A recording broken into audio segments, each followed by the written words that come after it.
Peter Hill Explains, where I invite you to join the science teaching conversation with me about... Welcome to the landing page of Dr. Hill Teach Me Vision, I suppose.com. So, well, welcome to the page, and it's not a page which is sort of like an artistic impression of a message that I want to give out or something like that, similar to I suppose a page about a football club, or a page about a product, or a page about an idea, where there is the idea and you paint from the idea onto the web to give someone else a vision of what's there.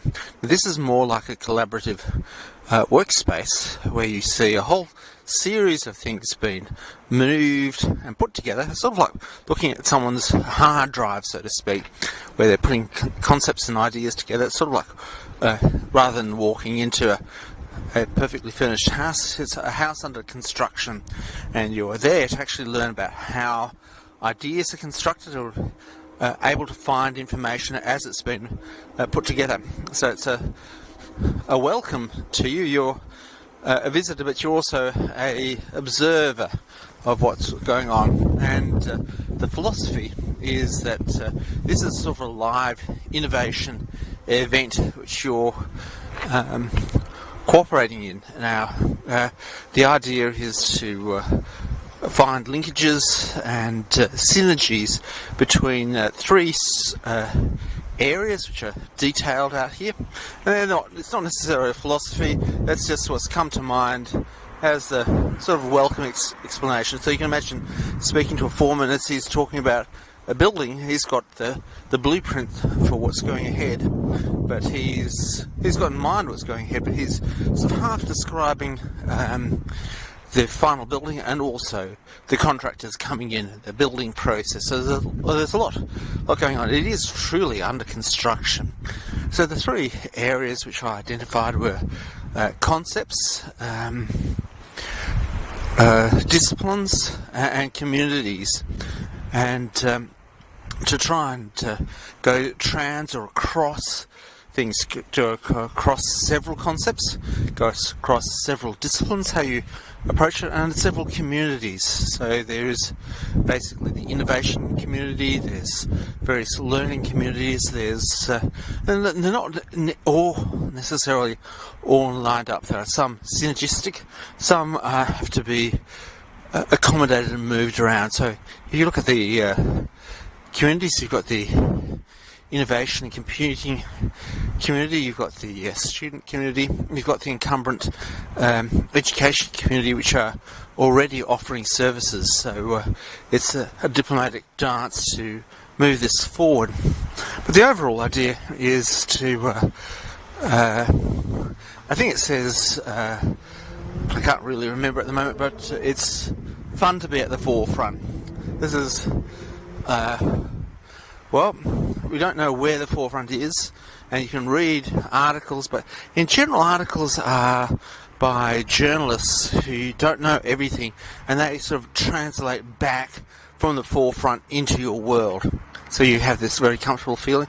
There's not such the comfort factor. There are things which are going to possibly extend you. So this welcome page is going across here. Now, there's a story about how I've sort of, or my personal story, which will be further on. Meet Peter. I'll make sure I don't get run over here as I'm giving you this podcast while I'm doing a walk at night. And you might say, oh look, if you haven't heard this before, why would someone do a podcast while they're walking? Well, I've got several birds to kill. I've got to have to do my rehab. I've had a cardiac operation. I've got to get fit, and I've also got to get my cognitive skills up, and then I've got to get it all put together. As things come online, I've got to put it all together. So the end result is a method of podcasting, but also the innovative look at how you structure together podcasts as an asset, and in this case, rebind the podcasts into the web page, such that it actually explains what the web page is like, but also post it on YouTube, so if it does come up in YouTube, people are trying to work out what it is, you can actually just click on the link and go into the web page. It sort of links on many ways, and then it's also produced in the feed to go through. So it's that, I suppose, complex strategy view of you can look at external binding of assets to I don't know, the social media. Then you can get your podcast out there and publish it in several ways and automate it into Facebook and Twitter and things like that. That's not necessarily the best necessary thing to go. You can actually bind your podcast to other assets, like, say, if I'm doing something, I'll have a find a word, a quiz, and an app. All these things are come across, and so you can bind it that way, or you can actually bind it internally, such that the podcast is linked to the web page, is linked to other things. So that's just what's happening. Now, the general idea is how this all came about is that I came. So this poor person trying to walk home as well. How this all came about is that I suppose a nice person, but a bit grumpy, said, well, can you explain what you're doing? You know, what's this rehab you're doing? Oh, blah, blah, blah. And, okay, so, I'm a maths teacher, show me some of the maths. Oh, I understand it. Yes. But if you're not in the right frame of mind, and you're in the view of, prove it to me, when I understand it, I'll consume it. It's sort of, which sort of got me really thinking that, yes, I could explain things, I could do things on pieces of paper, show websites, sprinklings of things, but if you're really not in the mood, in the zone for it, you can't receive it. The reception is when things are in a textbook or written down in a particular way. And the modern way of doing that is in a web page or web structure. So I realised that I wasn't prepared enough, and the requirement is to have something in a website. So it's not a view to get through it. And it's also the philosophical difference, basically, between knowledge being acceptable if it's processed and verified, and then I'll go with it. If it's not, I won't deal with it. Now, that's one group of people, and of course I'm in the business of dealing with fringe, forefront knowledge. Could be right, it could be right, it could be wrong. There's that song by Johnny Rotten. I really liked it when I first heard it, but it's sort of rather dating and boring to listen to it now. So there are these people who really want everything boxed up and assured, stamped off, and verified without actually too much deep think about it. It's not that's something a bit of a sort of a philosophical thing, actually. Sort of, what is the difference between my mates, my friends in research, and the friends in teaching? What could be the difference there? And the difference is a feeling of security if the information has got a label on it, verified, and it's generally accepted, because that's what you have to do. You're basically someone in the middle chain of information process, and you're just removing information from one work site and bringing it to another. So you've got, say, I don't know, say the building analogy, you have to go to a quarry, the brick factory, pick up a pallet of bricks and deliver it to be paid for the bricks. And that's the role, and the most efficient person is the person who can drive the bricks the best. The bricks are validated. You don't know whether the bricks are right or wrong, but they're the bricks that everyone uses, and they're the bricks that actually fit in with the housing plans. Now, that's different from, I suppose, people, I don't want to put myself down, but people who like to make their own little mud huts and make their own bricks out of mud and stuff like that, and sun dry it. So they know more a whole lot more about it, but they're not necessarily in the same zone. And so when the two worlds collide, your sort of artisan versus the I was trying to think, the merchants, knowledge merchants versus knowledge artisans, there's this lack of understanding. So you're saying that you have an idea, you've done some maths that no one else has done. Yep. Okay, well, show me the maths. Well, I can see how that works. Well, this is going to be, it'll be like this. And so there's a few things that came across that I realised that I had to really stop and really get the strategy going. And unfortunately, this is a long podcast, and I hope you don't mind. You don't have to listen to it. And obviously, it's a throwaway podcast because the people talk to it. They'll say, look, can you do a better one? Or someone will get on here and do a better podcast. Imagine someone with a really nice voice doing it. That would be good eventually.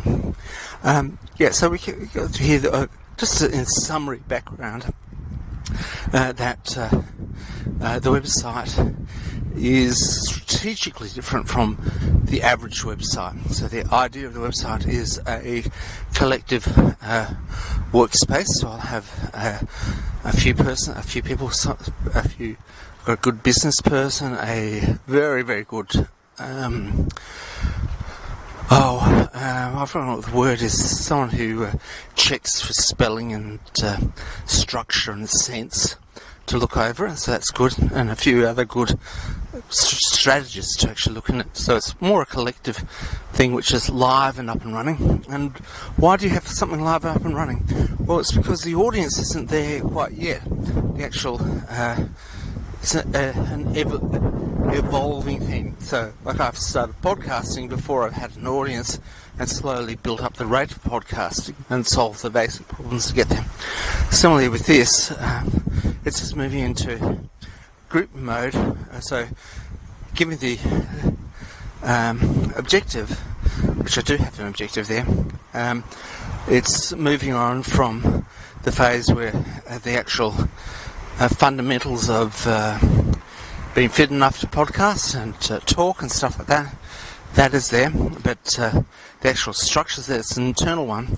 It's actually folding out the architecture, the digital architecture, to allow multiple people in to come and see it, and also expand it such that a broader audience, rather than people who are just the odd one or two people overseas who are interested in listening to someone rant and rave and have a go at reading various articles and stuff like that. That will expand, hopefully, if we've got a good website, and if it doesn't work, it can be reviewed going ahead. Similar like the earlier podcasts, they were dreadful in terms of speaking and time and content and structure, but doing enough is getting there. So that's the overall theory. So the theory is slightly different from someone who's trying to sell a house or sell something. I'm definitely not trying to sell something. I'm inviting you to just come on over. Come on over. Where the hell are you? Sorry, I think it's Lara Bingle says, where the bloody hell are you? Come over here. That's it's more a friendly invitation to join me and have a poke around. And look, there is this thing of overwhelming innovation. So what actually happens is, has happened, is that you start off with, and someone's reviewing or looking at you, and they encounter the very first innovation, and they know they've been tipped off, oh, this is an innovative person, so they go, pull up and sticks and say, oh, I hate that, oh, I'm not going to have any of that, oh, none of this, no, and they sort of throw out the very first bit to throw the whole lot out. And so what happens is that you don't stop innovating, you just keep on accumulating and moving forward. And so that's what's essentially happening here, is that there's a fairly large number of little pokey little things to go forward, and so I'll write it up and go forward. Now, again, in this page is linked the New Generation app, which you'll recognise as a sitemap. drop-down menu sitemap a little bit different, and I think it's a natural position on the front page. And one of the things is that you look at Google Sites and you go, oh my God, what a dreadful way of actually getting information, because it actually forces everyone to actually have 3 or 4 pages. That's what you want, and 1 or 2 drop downs. So you can't have a daughter of a daughter of a daughter, of it, things like that. And so, and then the actual information is there, and you have to actually poke around at a web page, reading it to press a button. It has to actually say, if you want to do this, press this download button, or if you want to hear the podcast, go for here. And so, what's underneath it is simply an enclosure of a web page, which is in all things considered an application built by, I suppose, software robots off to the side. And I just looked at it. I haven't written the software. Well, in fact, there's Google Sites doesn't actually have doesn't hang a shingle, so to speak, as we would say. It doesn't have an output of a what is it? XLS file, a spreadsheet file, basically telling you this JSON and XLS file saying what the sitemap is. So that's a bit of a I can't see what Google's doing. I really can't, but it doesn't really matter. I put it in, so it's not fully automated. I've had to sit there and pop through the website. So I've just launched the Google website today and got the general gist of it. Most of it's empty, but there's a few lines in there which are worth looking at. I have the podcast, and I'm just going to go around it. But the thing below, you'll see here, is a series of buttons, and amazingly, kids will automatically go up and press the button. They'll automatically go up and press it. But people who are in the education system, and the hierarchy bosses, they'll say, look, I couldn't open the YouTube. I just didn't open on my machine. The YouTube just opened on my machine. Oh, I saw these internet buttons here. I didn't know I had to press them. So it's just too hard. No, I can't understand it. But and you might be in that position, and I suppose the situation is now, rather than being that position, if you want to be in that position, you're not going to benefit going through. So if I can encourage you to press some of the buttons and actually go through. Now, if it's got so as you'll recognise, it's got a bit of a periodic table feel to it. So there's 2 or 3 letters. It's got an underline. If you click that button twice, it will take you to the hyperlink of it. So when you click it first, the button, it will now, depending on your internet connection. Now, internet connections up here in Glenbrook are just woefully slow. I'd say they're 1970s standard internet connect. No, not quite. Probably 1990s. A good 20 years behind the time. And so much politics, and it's amazing how people can actually have a problem that you really, really want, and no, I haven't quite done yet, but please can I have more votes for it? That type of stuff. So it's really sad here, but if you've got a good internet connection, you'll be able to operate this. Now, the beautiful thing is that this comes out as an app, and all you do to deploy the app in your web page is go up to and you can use this app yourself in the web page. All you do is go up when you're doing the ed page, and it says enter code, and in the code section, sort of embed section, you just put the URL of the website up there, and it's automatically all done there for you. It's a pretty amazing thing. Now, this is where sort of this wake-up call that these critical people I couldn't convince. Now, I should tell you a small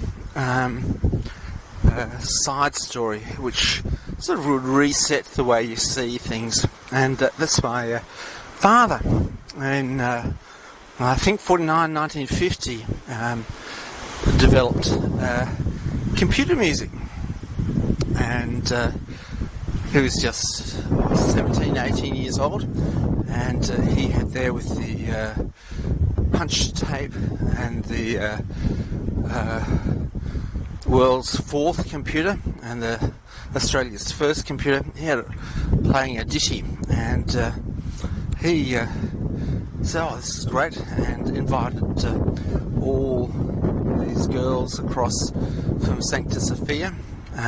My mother was included in that one, so that many years happened later, so there's a lot of, about 10 years other drama happens, but they went over and heard it, and they completely, all the girls at the time, completely rubbished it. That is the worst music I've ever heard. Who do you think computer music is? That will never go off. So, from that viewpoint, it doesn't surprise me at all when people say, "Oh, what's this new maths? It will never go anywhere." Well, I've heard more of the same, because my father went through far worse in that this negative thing spread to CSIRO, and they got some UK experts in because they really wanted to. They hated the computing group, and they wanted to get back to radio physics and let's look up at space. Get through the radar signal from outer space. It's a great thing to do now that we're seeing that we've got radar sources from outer space. Let's do that. And they said, digital is rubbish. CSIRO's got nothing to do with it.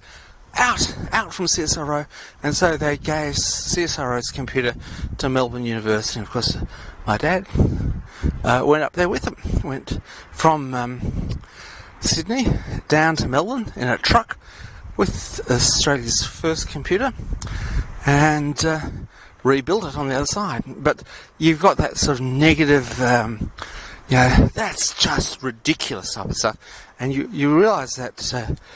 You're close to the money when they don't stop to even listen to it. So the similar story here is that they overheard me saying, "Oh, what's this number? Okay, I can see." So this is a particular type of number that you have with. It's called a camel case number, or I call it a corrugated number after the good old corrugated iron, which populates all of Australia, and you add the up indices together and in one group, and you add the lower indices in the bottom, and it gives you a Cartesian coordinate for where the tile goes. And I said, it's this number you put in front of a thought, and you have a sequence of thoughts in a series, and so this number gets a little bit longer as you have the next progression of the thought. And so this is really the URL of a thought. And of course people didn't say anything at the time. They latched onto it and laughed. That's ridiculous. How can anyone have the URL of a thought and actually create sort of a little mini internet on a web page? That's ridiculous. Of course, it is ridiculous. I suppose it's not ridiculous. It's just that the little URL, unlike the URL which has got to be interpreted by computers and stuff like that, is self-consistent. And what it does, and they said, "You mean this is like a tree diagram?" Yes, it is like a tree diagram, but as you go through this complicated tree and touch it at any one point, all the other branches and all the other foliage disappears.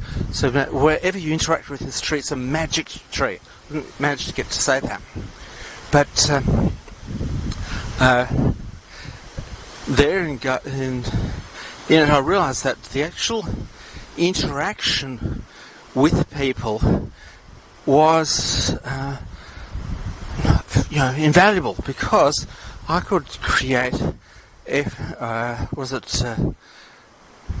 FAQs where there's this answers, and if you have a question and it's similar to previous questions, you can get the answer that I give, and then people can review it. So FAQ seems the obvious way to do it. However, also FAQ actually is fantastic in this this new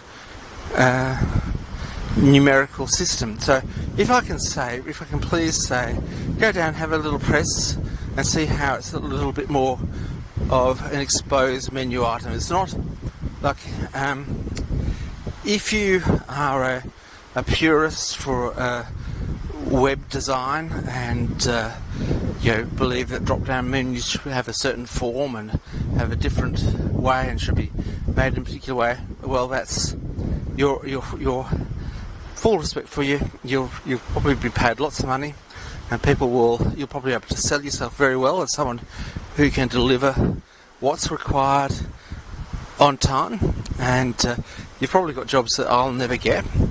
But I'm on the other end of the spectrum as a researcher, more interested in what I don't know and what can happen. And so matching those things together, I've come up with this advanced software, and it's really incredibly quick. I was, sort of a bit down because it was taking a long time to actually. So, say if I've got 200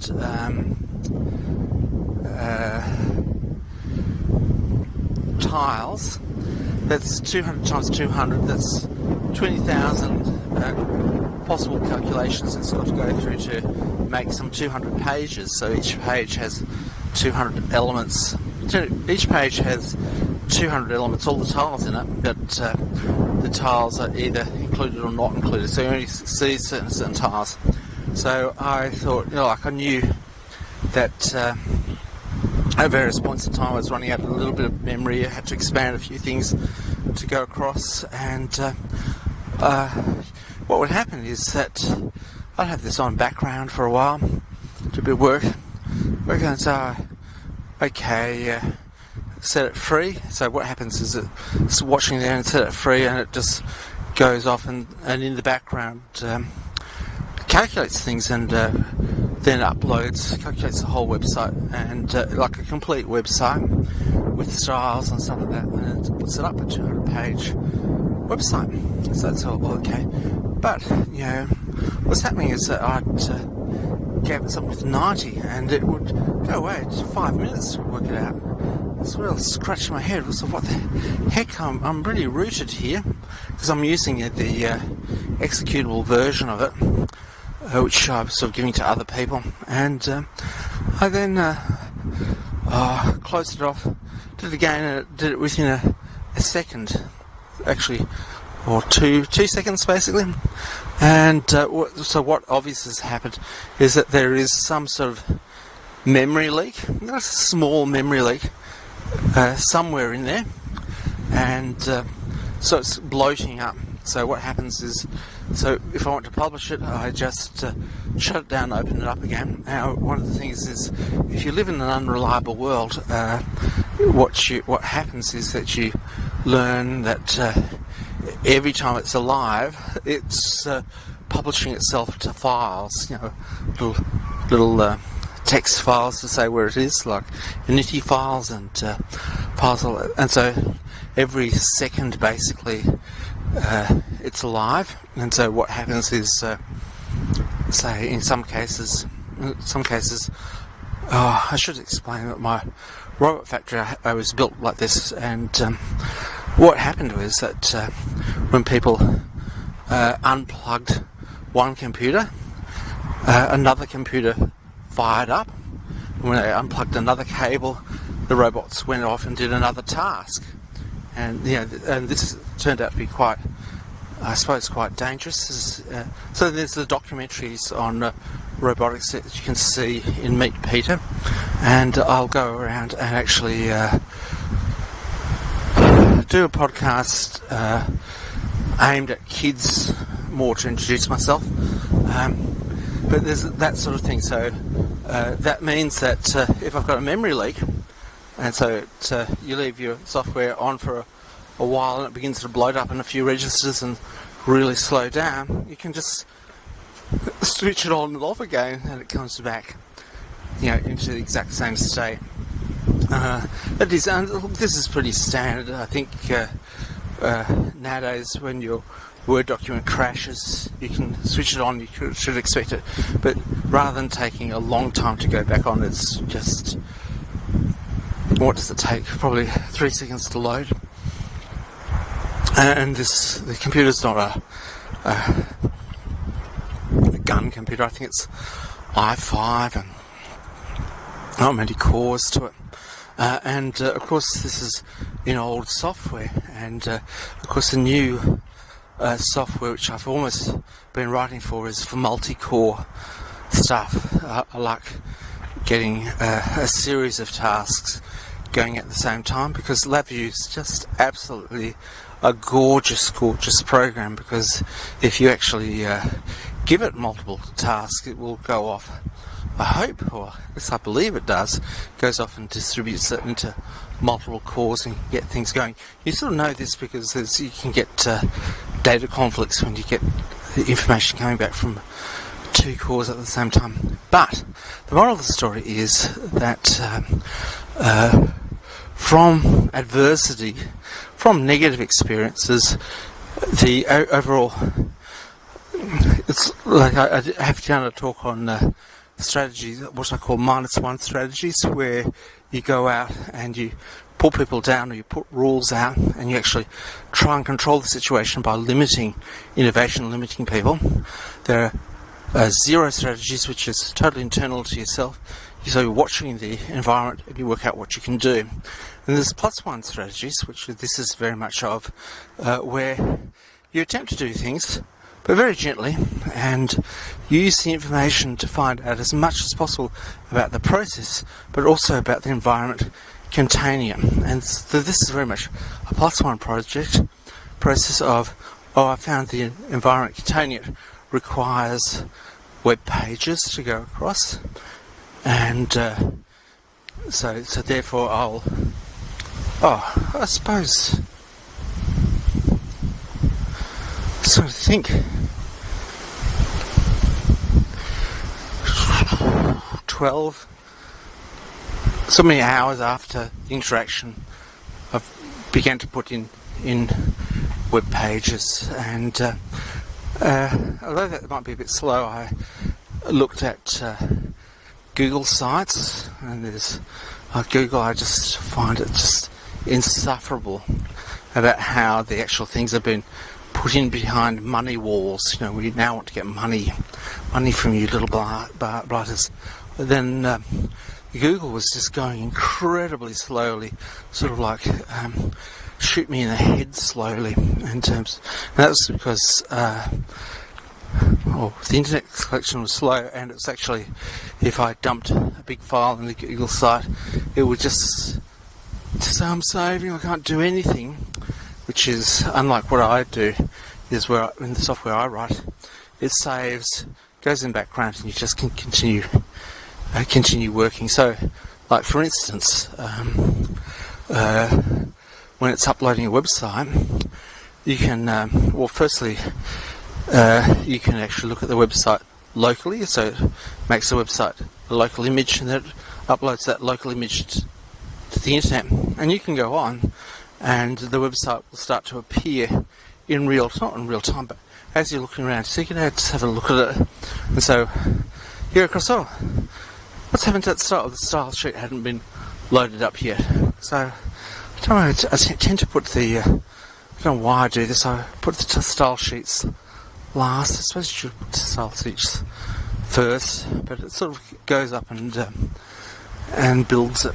And so imagine if I had optical fibre NBM, also we call broadband connection. Wouldn't that be fantastic?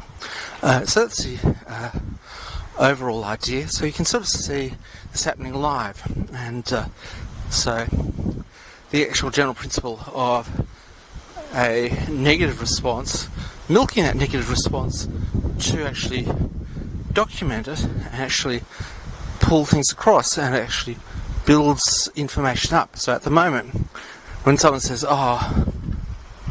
URL to the thought, that's a stupid idea, well, that's sort of got a transaction at this point in time, it's sort of lost, but I can sort of harvest that and sort of chew on it. I actually put it in a space where I can get multiple people looking at it, multiple people listening to it, and indeed questioning it. Is the URL, these numbers, which the URL of a thought, which are different? So I suppose the URL tells you where the thought has to go to the server, but it's a bit more like the number header in front of picture information. In terms of this goes in as in a linear stream and it gets reconstructed into two-dimensional, or I suppose a multi-dimensional picture of your thought.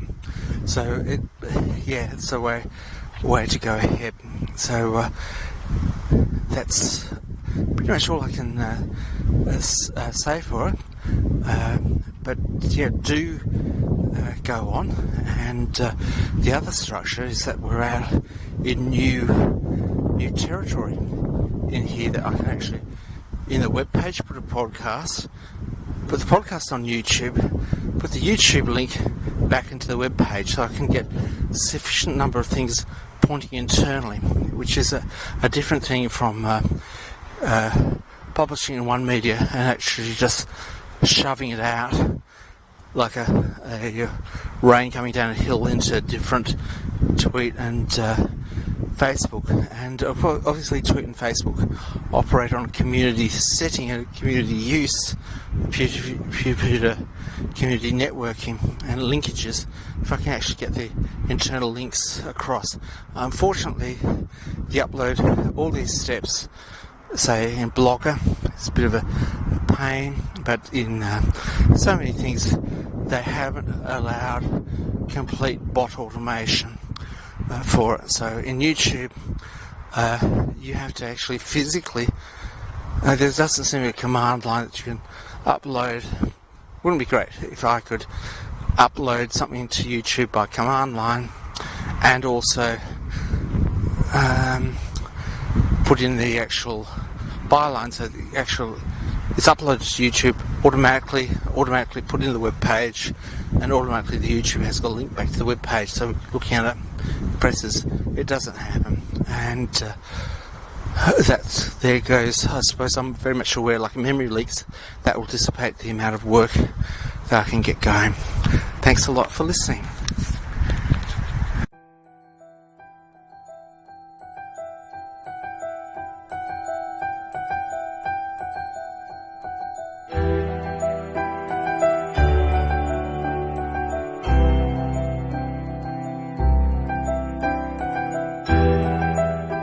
Another podcast, another story comes to a close. It's been a pleasure sharing this moment in time with you. May you discover truly amazing things, understand them, and tell others. Thanks for listening.